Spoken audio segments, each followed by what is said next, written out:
एक समय की बात है, एक छोटे से गांव में राजेश नाम का एक युवा रहता था। राजेश का मन विज्ञान की ओर बहुत आकर्षित था। वह बचपन से ही तारों, ग्रहों और अंतरिक्ष के रहस्यों को जानने की जिज्ञासा रखता था। उसके गांव में विज्ञान के साधन बहुत कम थे, लेकिन राजेश ने हार नहीं मानी। वह अक्सर पेड़ के नीचे बैठकर अपने छोटे से दूरबीन से आसमान को देखता और नई नई कल्पनाएं करता। राजेश के परिवार की आर्थिक स्थिति बहुत अच्छी नहीं थी। उसके पिता एक किसान थे और मां गृहिणी।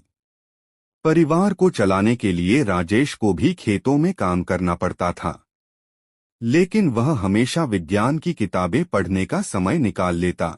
गांव में लोगों को लगता था कि विज्ञान का कोई भविष्य नहीं है, और वे राजेश को अक्सर यह कहकर हतोत्साहित करते थे कि उसे अपनी ऊर्जा और समय खेतों में लगाना चाहिए।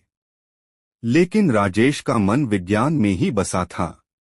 उसने ठान लिया कि वह कुछ ऐसा करेगा जिससे गांव का नाम रोशन हो। राजेश ने रातों रात मेहनत करके एक छोटा सा यंत्र बनाया जो ऊर्जा को सूर्य की किरणों से ग्रहण कर उसे बिजली में बदल सकता था। यह यंत्र गांव के लोगों के लिए बहुत ही उपयोगी साबित हुआ। इससे गांव में बिजली की समस्या हल हो गई और लोगों को रोशनी मिलने लगी। धीरे धीरे राजेश का नाम गांव से निकलकर शहरों तक फैलने लगा। उसकी इस खोज के लिए उसे सरकारी अनुदान मिला, जिससे उसने अपने यंत्र को और भी बेहतर बनाया। इस यंत्र ने न सिर्फ उसके गांव बल्कि आसपास के कई गांवों की भी बिजली की समस्या को हल किया।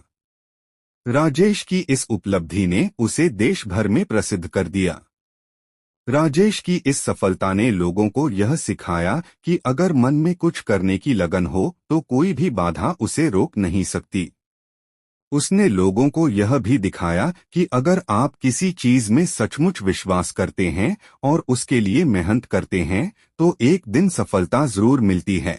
उसकी इस प्रेरणादायक कहानी से प्रेरित होकर गांव के कई युवा भी विज्ञान की ओर आकर्षित हुए और अपने अपने क्षेत्रों में कुछ नया करने का संकल्प लिया। अंत में राजेश ने कहा, मेरे लिए सबसे बड़ा सबक यह है कि सपने देखने की हिम्मत करो। यदि आप अपने सपनों को साकार करने के लिए पूरी ईमानदारी से मेहनत करते हैं तो पूरी दुनिया आपको सफल होने से रोक नहीं सकती। याद रखो, कठिनाइयां केवल तुम्हारे इरादों की परीक्षा लेने आती हैं, और जो उनसे लड़ता है वही विजेता बनता है। समय और स्थिति कभी भी आपके जीवन को परिभाषित नहीं करते, आपके द्वारा लिए गए निर्णय ही आपको महान बनाते हैं। सपने वो नहीं जो नींद में आए, सपने वो हैं जो आपको नींद ही न आने दें। अगर तुम सूरज की तरह चमकना चाहते हो तो पहले सूरज की तरह जलना सीखो। इस तरह राजेश की कहानी ने साबित कर दिया कि सच्ची लगन, समर्पण और मेहनत से कोई भी लक्ष्य असंभव नहीं होता।